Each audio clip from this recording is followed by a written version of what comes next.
Islamophobia जो पहले 70% 80% था, अभी 90% हो गया। पर मैं पूछता हूँ भैया, औरंगजेब के दरबार में 33% ऑफिसर्स हिंदू थे। अगर उसको हिंदू बनाना ही था तो पहले उनको क्यों नहीं हिंदू बनाया? औरंगजेब के साथ मिलकर संभाजी ने 2 बार लड़ाई लड़ी थी। 1990 से हिंसा का एक बहुत खतरनाक दौर चालू हुआ है और उसी के साथ एक पार्टी की पावर पहले से बढ़ गई है। उसका जरा ख्याल कीजिए। इस देश में 2 राष्ट्र हैं, एक हिंदू और एक मुसलमान। ये बात सबसे पहले किसने कही थी? विनायक दामोदर सावरकर। गलती से जिनका पोर्ट्रेट आपने पार्लियामेंट में लगा दिया है, शर्म की बात। गौ हमारी माता है, उसके नाम पर 100 लिंचिंग हो गई 2019 तक। इसमें मरने वाले 90 मुसलमान और 10 दलित। याद रखिए दोस्तों, ये गाय का कोई ये इसको माता वाता नहीं मानते, दावे से कह रहा हूँ। तो पड़ोसी ने उनके कंधे पे थपथपाया, हेलो पटेल जी, आप क्या कर रहे हो? आप जो खा रहे हो ये तो बीफ है। अंग्रेज जब यहाँ आए, अंग्रेजों ने जब यहाँ अलग प्रकार से शोषण चालू किया किसानों पर, राजाओं पर, व्यापारियों पर, और उसके खिलाफ आपको याद होगा 1857 की क्रांति विद्रोह लड़ाई हुई। तो थोड़ा मेरे साथ साथ सोचिए, 1857 की लड़ाई क्रांति के लीडर का नाम क्या था? Anybody? Bahadur Shah Zafar, thank you very much. और उनके साथी कौन थे? तात्या साहब, टोपे, नाना साहब, पेशवा, झांसी की रानी। हिंदू मुसलमान मिलकर अंग्रेजों के खिलाफ लड़े। अंग्रेजों की सत्ता डगमगा गई। उन्होंने क्या फैसला किया? यहाँ के लोगों को लड़ाओ और राज करो, फूट डालो और राज करो की नीति यहाँ से चालू होती है। तो ये कैसे किया जाए? तो इसके लिए उन्होंने इतिहास का इस्तेमाल सबसे पहले किया। और जो राजाओं का राज था, जिसमें हिंदू राजा के साथ मुसलमान राजा मिलता भी था, दोस्ती भी करता था, झगड़ा भी करता था। कोई राजाओं की लड़ाई धर्म के लिए नहीं होती थी, इस बात को भूल जाइए। इस बात को अंग्रेज इतिहासकारों ने राजा के धर्म के आधार पर निश्चित कर दी कि वो राजा ने ऐसा क्यों किया? क्योंकि वो हिंदू था। इसलिए राजा ने ऐसा क्यों किया? क्योंकि वो मुसलमान था। ये पूरा गलत है। एक ही उदाहरण मैं देना चाहूँगा एग्जाम्पल के लिए। वैसे तो बहुत कुछ इस पर कहा जा सकता है। आपको लड़ाई याद होगी, वो हल्दी घाटी की लड़ाई किसके बीच में हुई? अकबर और राणा प्रताप। क्या कहते हैं? हिंदू मुसलमान की लड़ाई। अकबर की फौज को देखिए तो अकबर उसमें है ही नहीं। अकबर के बदले सेना का नेतृत्व कौन कर रहा है? राजा मान सिंह। राणा प्रताप जी के पास आइए। राणा प्रताप जी के 2 जनरल हैं सिपा सालार। एक का नाम है राम सिंह, दूसरे का नाम है हकीम खान सूर। मेरे सुर में सुर मिलाइए। दोनों तरफ हिंदू हैं, यस या नो? दोनों तरफ मुसलमान है। तो ये हिंदू मुसलमान की लड़ाई है, 2 राजाओं की लड़ाई है। तो इन्होंने उसको हिंदू मुसलमान की लड़ाई के रूप में प्रस्तुत किया और वहीं से अंग्रेज इतिहासकारों ने बात की।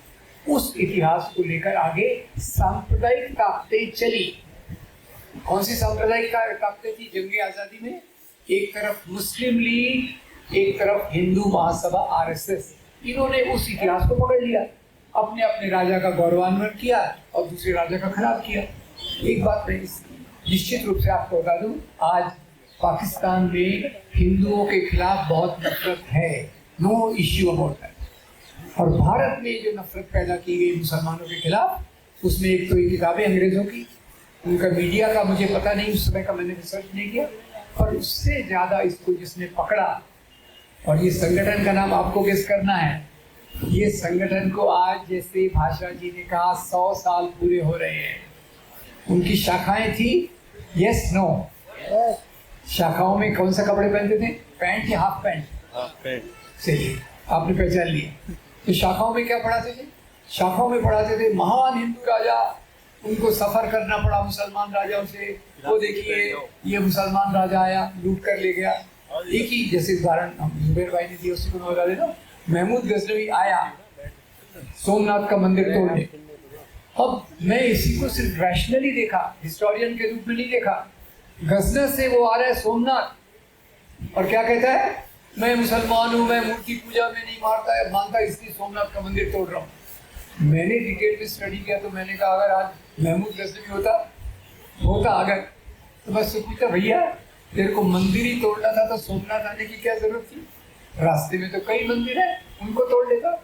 पर वो ये जवाब थोड़ी देता कि सोमनाथ के मंदिर में 151 करोड़ के बराबर की संपत्ति है। मेरे मुंह में पानी आ गया। वो संपत्ति के लिए मैं यहाँ आया हूँ और बोलने के लिए बोल दिया कि मैं तो मुसलमान हूँ, मुस्लिम मूर्ति पूजा में नहीं विश्वास करते, इसलिए मंदिर तोड़ रहा हूँ। ऐसे बहुत सारे उदाहरणों से इतिहास भरा पड़ा है।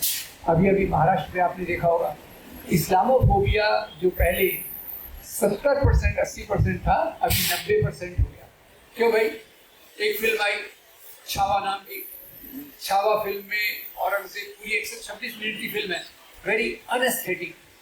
126 मिनट की फिल्म में 40 मिनट यही बताया गया है कि औरंगजेब ने संभाजी महाराज का किस प्रकार से उस पर क्रूरता की। अब ये फिल्म जो बताती है, इसको मैं कहता हूँ सेलेक्टिव हिस्टोरियोग्राफी। सेलेक्टिव यानी क्या? औरंगजेब के साथ मिलकर संभाजी ने 2 बार लड़ाई लड़ी थी, उसका उल्लेख नहीं है। संभाजी के पुत्र शाहू महाराज ये औरंगजेब की कब्र पर उनको आदर प्रकट करने गए थे, और ये वही शाहू महाराज हैं जो औरंगजेब की कस्टडी में 19 साल तक रहे। बोलते औरंगजेब ने तलवार की जोर पर इस्लाम फैलाया। अभी भी बोर्ड लगा हुआ है, अभी भी बोर्ड लगा हुआ है, इस्लाम फैलाया, इस्लाम फैलाया। पर मैं पूछता हूँ भैया, औरंगजेब के दरबार में 33% ऑफिसर्स हिंदू थे। जय सिंह, जसवंत सिंह और दूसरे तीसरे और थे। अगर उसको हिंदू बनाना ही था तो पहले उनको क्यों नहीं हिंदू बनाया? क्यों पहले वो संभाजी महाराज को मुसलमान बनाया? हिंदू बनाने की बात कर रहा है। ये सब जो चीजें ये इस्लामोफोबिया की जड़ में है, तो ये उन शाखाओं में प्रोपोगेट किया जाता है। हिंदू राजा कितना महान, कितना शक्तिशाली, मुसलमान राजा कितना क्रूर, उसमें बता देंगे संभाजी महाराज पे इस प्रकार से हुआ, शिवाजी महाराज पे इस प्रकार से हुआ। इस पे मैंने बहुत सारी के बारे में कह रहा हूँ, इस पर मैंने बहुत सारे वीडियो बनाए हैं और सिद्ध ये करने की कोशिश की है, राजा लोग धर्म के लिए राज्य नहीं करते थे, राजा लोग राज्य करते थे सत्ता और संपत्ति के लिए। हर एक राजा अपने राज्य का विस्तार करना चाहता था। आज सोच ऐसी हो गई है, वो राजा मेरे धर्म का है, हिंदू है, तो मैं कहूँगा वेरी गुड, कितना बहादुर राजा है। अगर वो राजा मुसलमान अपने राज्य का विस्तार कर रहा है, अरे वो कितना आक्रामक है, कितना खराब है। ये सांप्रदायिक सोच को लगातार पीढ़ी दर पीढ़ी शाखाओं के माध्यम से, प्रचारकों के माध्यम से, स्वयंसेवकों के माध्यम से इसको सस्टेन किया गया। और यहाँ से अंग्रेजों ने एक और चालाकी की, राजाओं को आज के हिंदू मुसलमानों से जोड़ दिया। मुसलमान राजा यानी आज के मुसलमान, हिंदू राजा यानी आज के हिंदू। और इसी आधार पर जो नफरत पैदा की, मेरा विश्वास कीजिए, जब तक नफरत पैदा नहीं होती हिंसा नहीं करवाई जा सकती। सवाल का जवाब दे सकते तो मुझे खुशी होगी। हिंसा होती है या करवाई जाती है? कौन हिंसा करवाएगा? जिसको उससे फायदा होगा। 1990 से हिंसा का एक बहुत खतरनाक दौर चालू हुआ है और उसी के साथ एक पार्टी की पावर पहले से बढ़ गई है। उसका जरा ख्याल कीजिए। तो इसका सीक्वेंस क्या है? पहले गलत प्रचार करो, भ्रष्ट प्रचार करो, वन साइडेड प्रचार करो, फिर इसको चुन के आगे ले जाओ, नफरत फैलाओ, और फिर कोई दंगा करवाने वाला आता है तो माइनॉरिटी कम्युनिटी को घेरो, उनको मजबूर करो और दंगे करवाओ। और यहाँ मैं खुद की बात नहीं कर रहा, मैं आपको येल यूनिवर्सिटी का एक रिसर्च बता दूंगा। येल, मेरी अभी स्टाइल यही है, मैं पूछ के आगे चलता हूँ क्योंकि मेमोरी भी मेरी खराब है। येल यूनिवर्सिटी का नाम आपने सुना है? अच्छा, वेरी गुड। मैंने नहीं सुना था। मैंने कब सुना? वो अपनी जो पहले एक MHRD मिनिस्टर थी ना, सास भी कभी बहू वाली। हाँ, अभी लोगों ने कहा ये MHRD मिनिस्ट्री देख रही है, ये तो कितनी कम पढ़ी लिखी है। तो गुस्से में तब आ गई सास भी कभी बहू स्टाइल में, और बोली देखो मैं तो येल यूनिवर्सिटी से डिग्री लाई हूँ। मैं बहुत इम्प्रेस हो गया। मैं उनके रिसर्च, फिर से मैं येल यूनिवर्सिटी के रिसर्च को फॉलो करने लगा। और येल यूनिवर्सिटी का रिसर्च हमको बताता है कि जहाँ भी सांप्रदायिक दंगे करवाए जाते हैं वहाँ एक पार्टी पहले से ज़्यादा पावरफुल हो जाती है। पार्टी का नाम गेस करने पर आधा कप चाय आपको पिलाई जाएगी। ठीक है। अब ये चीज़ जो बढ़ती गई, तो एक तरफ से ये हिंसा का वातावरण, ये नफरत का वातावरण समाज में ऑर्गेनिक रूप से बढ़ने लगा। ये ऐसा नहीं है कि कुछ लोग उसको मानते हैं इसीलिए उसमें कर रहे हैं, ये ज़्यादा घर घर जाकर बार बार कम्युनिटी से जुड़कर इस प्रकार का प्रोपेगेंडा किया जाता है और मुसलमानों के खिलाफ एक प्रकार से नफरत पैदा की जाती है। अब पार्टीशन का सवाल, आज़ादी के बाद कहा गया ये मुसलमानों ने जबरदस्ती करके पाकिस्तान बनवा लिया, गांधी ने कितनी ये की कमजोरी दिखाई, पाकिस्तान बन गया। पर ये कोई नहीं कहता भाई पार्टीशन के पीछे सबसे बड़ी ताकत जो थी वो अंग्रेजों की डिवाइड एंड रूल पॉलिसी थी। पार्टीशन को जिन्होंने सपोर्ट किया वो एक तरफ मुस्लिम सांप्रदायिकता थी, एक तरफ हिंदू सांप्रदायिकता थी। दो राष्ट्र का सिद्धांत, इस देश में दो राष्ट्र हैं, एक हिंदू और एक मुसलमान, ये बात सबसे पहले किसने कही थी? विनायक दामोदर सावरकर। गलती से जिनका पोर्ट्रेट आपने पार्लियामेंट में लगा दिया है, शर्म की बात। दो राष्ट्र की बात उन्होंने की, तो जिन्होंने कहा दो राष्ट्र है तो हमको अपना राष्ट्र दे दो, तुम अपना सामान लो बाकी। और उसके लिए जिम्मेदार किसको ठहराया जाता है? मुसलमान। तो एक तो इतिहास के आधार पे चुन चुन कर घटनाओं को लेना, धर्म के नाम पर एक धर्म को ही बनाना, ये इस्लामोफोबिया का आधार है। और उसके बाद जैसे जुबेर भाई कह रहे एक के बाद चीजें एक उसमें जोड़ते गए। पहले हम ये देखेंगे, अभी वो हो गया ना, गौ हमारी माता है, गौ हमारी माता है, तो पिता कौन है?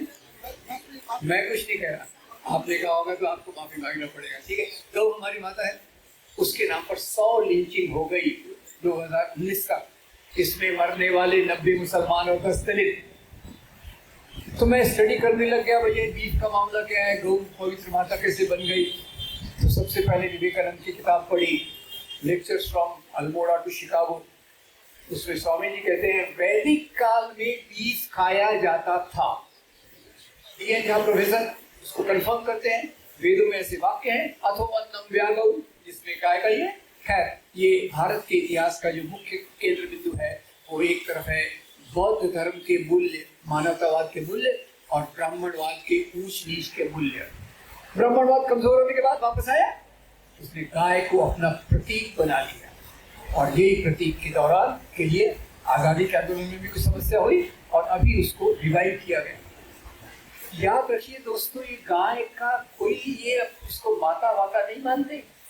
दावे से कह रहा हूँ, राजस्थान में जब बीजेपी की सरकार थी, हिंगोनिया में गौशाला में सैकड़ों गाय भूख से, बीमारी से, कीचड़ में डूबकर मर गई। मैं बहुत व्यथित हो गया। मैंने कहा हो क्या रहा है? एक तरफ तो बोलते हैं हम गौशाला बनाएंगे, गौ की रक्षा करेंगे, दूसरी तरफ हो क्या रहा है? तो मुझे उसका जवाब मिला कि एक केवल राजनीतिक एजेंडा है। तो वो कैसे पता चला आपको पता है? वो अपने एक प्रधानमंत्री थे ना जो कविताएं लिखते थे, अटल बिहारी वाजपेयी, मैं भूल जाता इसकी पूछा। अब उनकी एक बायोग्राफी में पढ़ रहा था, हार नहीं मानूंगा, विजय त्रिवेदी नाम के पत्रकार ने लिखी थी। पेज 236 पे आया तो पढ़ने को मिला, एक बार अटल जी अमेरिका में लेक्चर के टूर पर थे। एक लेक्चर देने के बाद आराम से खाने का आनंद उठा रहे थे, समझ गया ना, खाने का आनंद उठा रहे थे। तो पड़ोसी ने उनके कंधे पे थपथपाया, हेलो अटल जी आप क्या कर रहे हो? आप जो खा रहे हो ये तो बीफ है, आप जो खा रहे हो बीफ है। अटल जी ने कहा नो प्रॉब्लम, बीफ है तो क्या हो गया, इंडियन गाय का थोड़ी है, ये तो अमेरिकन गाय का है, let's have a good time. अब ये गाय का मामला आया, फिर कितने मामले आए, जैसे जुबेर भाई ने बहुत सारांश में कहा, इसमें टीके में भी बात की जा सकती है कि अभी जो fall in the rate of fertility of Muslims is higher than fall in the rate of Hindus. और आज ये 2.3 या 2.4% के आसपास, 2.4 चाइल्ड पर मदर है। और इसका सबसे बेहतरीन एनालिसिस हमारे जो पुराने इलेक्शन कमिश्नर थे ना, SY कुरैशी साहब की किताब में इतने अच्छे से लिया है। पर कुरैशी साहब अब ये बताने RSS के स्तर संचालक को गए, देखिए भाई मुसलमानों का फर्टिलिटी रेट तो गिर रहा है और आप क्या कहते हो कि 4 बीवियां 20 बच्चे, उनका दर तो गिर रहा है। तो भागवत जी ने सुना, ऐसा दिखाया कि वो सुना, और एक हफ्ते के बाद भाषण में कहा ये जनसंख्या में जो असंतुलन, इम्बैलेंस है, इसको ठीक करना चाहिए। तो इतने चालाक व्यक्ति ताकत के साथ आप राज कर रहे हैं, पिघलाव जिहाद का मामला है। अब मैं तो काफी बूढ़ा हो गया हूँ, और एक समय बात करते थे प्यार कोई सीमाएं नहीं देखता, धर्म की, जाति की, देश की, शहर की, गांव की, उस समय हम याद करते थे, फिर से याद आ रहा है। अब ये सवाल जो इस्लामोफोबिया का है, मेरे पहले के मित्रों ने बहुत अच्छे से बताया, इसका बढ़ते बढ़ते बढ़ते, मेरा मेडिकल बैकग्राउंड भी है, सॉरी खुद के बारे में बता रहा हूँ, तो इसकी तुलना केवल कैंसर से की जा सकती है। आशुतोष जी ने बोला, मैं इसी को ये करके रहा हूँ, कैंसर से क्यों की जा सकती है? कैंसर शुरू में होता है ग्रेड 1, इलाज कर सकते, ग्रेड 2 इलाज कर सकते, 3 में संभावना है, 4 में बहुत डिफिकल्ट हो जाता है, और ग्रेड 4 में ये कैंसर आ गया। इसका उदाहरण मैं बताता हूँ मुंबई से। मुंबई में भगवान राम की शोभा यात्रा निकाली गई। अभी तक क्या था? तलवार, हथियार, ये सब लेकर चलना। इस बार डीजे और डीजे, अश्लील गाने, वल्गर सॉन्ग्स, रामनवमी का उत्सव, और उस पर वल्गर सॉन्ग्स ये कर रहे हैं। और फिर दूसरी तरफ से, ये भी मेरा एक फेवरेट टॉपिक है, हमारे यहाँ बाबा लोग बहुत होते हैं। बाबा 25-26 साल के भी उम्र के कभी बाबा बन गए, तो अभी वो हिंदू गांव बनाने जा रहे हैं। तो किसी ने मजाक में कहा, भैया हिंदू गांव तो बना रहे हो, और वहाँ एक मस्जिद भी बनाना, क्यों? नहीं तो रामनवमी और उत्सव पे लोग जाके नाचेंगे कहाँ? मंदिर के सामने कोई नाच करेंगे, तो एक मस्जिद तो आप बना लेना। तो इतनी गैर संवैधानिक बातें हो रही हैं। और एक बात और जो अभी तक चर्चा में नहीं आई, इस्लामोफोबिया को पिछले 30 साल में ज्यादा हवा मिली है। भारत के अंदर राम मंदिर का मुद्दा, और दुनिया में आतंकवाद का मुद्दा। आतंकवाद का इस्लाम से कोई लेना देना नहीं है। आतंकवाद तेल के कुओं पर कब्जा जमाने के लिए अमेरिका ने शुरुआत की, अलकायदा को खड़ा किया, ISIS को खड़ा किया, और अमेरिकन मीडिया, यहाँ देखिए अमेरिकन मीडिया का गंदा रोल, उसने एक शब्द कॉइन किया, इस्लामिक टेररिज्म। इस्लामिक टेररिज्म शब्द ये और कहीं से नहीं आया, और पहली बार आया। आतंकवादी तो एलटीटी वाले भी हुए, आयरिश रिपब्लिकन आर्मी वाले भी हुए, बहुत सारे हुए, और इस बार इस्लामिक टेररिज्म के नाम पे जो बात आई, उसने भी यहाँ के इस्लामोफोबिया को बढ़ावा दिया है। अब मुख्य मुद्दा, जैसे भाषा जी ने कहा, सवाल तो ये है कि इस्लामोफोबिया कोई सतही बात नहीं है, ये हमारे राजनीति का, कुछ लोगों के हाथ में ये एक राजनीतिक हथियार है। इस्लामोफोबिया के माध्यम से वो अपना पावर, अपनी सत्ता और अपने मूल्यों को ज्यादा बढ़ाना चाहते हैं, और वही काम के लिए अगर हमको विरोध करना है तो ये चीजों को जनता तक पहुंचाना बहुत जरूरी है। जवाहरलाल साहब ने कहा, चीजों का मुकाबला उसी समय करना चाहिए। अभी काफी मीडिया को काफी क्रिटिसाइज किया गया है, पर मैं कुछ तारीफ भी करना चाहता हूँ। कुछ चैनल्स हैं, यूट्यूब चैनल्स, जिनमें काफी विश्वसनीयता है, जो बातों को ईमानदारी से लोगों तक ले जा रहे हैं। तो पहली बात तो ये है कि ये चीजों को लोगों तक ईमानदारी तक ले जाना जरूरी है। ये कैसे होगा? घर घर में, मोहल्ले में, बस्तियों में लोगों से मिलकर हमारे कार्यकर्ता बताएं कि भाई मुस्लिम राजा, हिंदू राजा, क्या समस्या थी, हिंदू मुसलमान इस्लाम धर्म क्या होता है। जहाँ हिंदू धर्म कहेगा वसुधैव, इस्लाम कहेगा अपने पड़ोसी का ख्याल रखो, नहीं तो जन्नत के दरवाजे आपके लिए नहीं खुलेंगे। धर्म के मूल्यों में ज्यादा फर्क नहीं है, जो फर्क है वो इनके राजनीतिक मुद्दों पे है, पहचान के मुद्दों पर है। मेरी मंदिर, मेरा मंदिर, तेरी मस्जिद, मेरी की धर्म किताब, तेरी धर्म किताब, उस मुद्दे पर ये झगड़ा लगाते हैं और उसके आधार पर सत्ता में आते हैं। तो ये जो रास्ता है इस्लामोफोबिया का, वो एक ऐसे राष्ट्र की तरफ हमको ले जा रहा है या ले जा चुका है, इसके बारे में आप विश्लेषण कीजिए, जो हमारे संविधान के मूल्यों के पूरे विरोध में है। हमारा संविधान कहता है, जो महात्मा गांधी एक सरल वाक्य में कहते हैं, ईश्वर अल्लाह तेरो नाम। ये देश सब लोगों का है। ये देशी विदेशी क्या होता है भाई? 15 अगस्त 1947 के पहले इस समय क्या देश की बाउंड्री थी? देश की बाउंड्री बनी, दुर्भाग्यवश विभाजन हुआ, इसके पीछे एक राजनीति है। और यहाँ मैं नेहरू जी को आपको कोट करना चाहता हूँ, धर्म के नाम के होने वाली राजनीति ये लोकतंत्र के लिए खतरनाक होती है। भारत में जो मेजॉरिटी कम्युनलिज्म, समझ जाइएगा, मेजॉरिटी कम्युनलिज्म ये अपने आप को राष्ट्रवाद के रूप में प्रस्तुत करेगा। ये बात उन्होंने 60 साल पहले कही होगी और आज वो दिख रही है। पर जो माइनॉरिटी कम्युनिज्म है वो अलगाववाद के रूप में आ सकता है, इस बात को याद रखिए। और यही जो मैंने इतिहास की बातें कही, उसमें सबसे ज़्यादा जो आधार मैंने लिया वो महात्मा गांधी की किताब हिंद स्वराज का लिया, नेहरू की किताब डिस्कवरी ऑफ इंडिया से लिया, और एक रिकमेंडेशन आपको देते जाता हूँ। इतिहास की बहुत सारी चीज़ें आती हैं, वक्त नहीं है, क्या किया जाए, तो नेहरू जी की 800 पेज की किताब है डिस्कवरी ऑफ इंडिया, पढ़ लीजिएगा। मुश्किल है मुझे मालूम है, पर ये किताब आपकी जेब में है, जेब में है। भारत एक खोज श्याम बेनेगल के रूप के सीरियल के रूप में, ब्रिलियंट सीरियल, भारत की मिली जुली बातों को बताता है।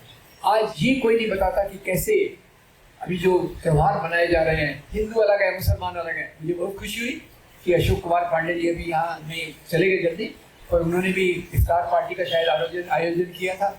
इस प्रकार के मेल जोल की चीज़ों को बढ़ावा देना और इस प्रकार की खबरों को ज़्यादा प्रोजेक्ट करना, कैसे हिंदू मुसलमान मिलकर रहते हैं। और ये आज से नहीं, ये सदियों की परंपरा है कि जहाँ लोग मिलजुल कर रहते थे। और इसीलिए नेहरू ने इस शब्द का इस्तेमाल किया था, गंगा जमुनी तहजीब। खाने पीने में हो, संगीत में हो, किताबों में हो, साहित्य में हो, भारत में उर्दू भाषा के उदय में हो, ये सब हमारे मेल जोल का परिणाम है। और आज जब उर्दू भाषा के खिलाफ एक मुख्यमंत्री ने बयान दिया, 25-30 शब्दों का था, 25-30 शब्दों का बयान वो उर्दू में दे रहे थे, उर्दू के खिलाफ दे रहे थे, और उस वाक्य में 8 शब्द उर्दू के थे। Thank you very much. ये हमारा मामला है यार। तो सवाल है दोस्तों, इस्लामोफोबिया, जैसे हमारे किसी दोस्त ने कहा, ये केवल मुसलमानों का प्रॉब्लम नहीं है, ये प्रॉब्लम हमारे देश का है, हमारी सभ्यता का है, हमारी संस्कृति का है, हमारा संविधान का है। हम सब लोग जो मीडिया में हैं वो तो बहुत अच्छा रोल प्ले कर सकते हैं, जो मीडिया के बाहर हैं वो भी इस प्रकार का रिसर्च स्टडी करके ऐसे सामाजिक संगठनों तक ले जाएं जो दूर दूर तक लोगों से जुड़े हैं। तभी हम इसका मुकाबला करके एक बेहतर भारत की ओर जा सकते हैं। Thank you very much.